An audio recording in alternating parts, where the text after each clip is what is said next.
পৃথিবীতে সবচেয়ে দামি বস্তু হচ্ছে মহিলা। পৃথিবীতে সবচেয়ে সম্মানী ব্যক্তি হচ্ছে মহিলা। পৃথিবীতে সবচেয়ে উত্তম ব্যক্তি হচ্ছে মহিলা। শান্তি দেওয়ার বস্তু হচ্ছে মহিলা। তৃপ্তি দেওয়ার বস্তু হচ্ছে মহিলা।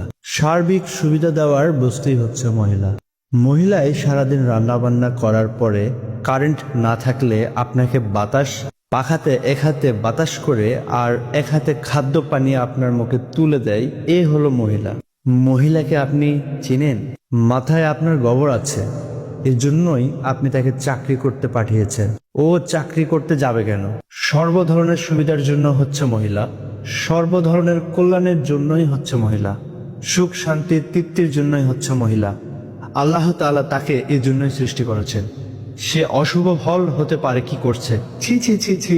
মানুষের আচরণ, মানুষের চরিত্র, মানুষের জ্ঞান গরিমার নিচে নামতে নামতে এত খারাপ হয়ে গেছে, অশুভ কাজটাকে নিয়ে চলে গেছে মহিলাদের কাছে।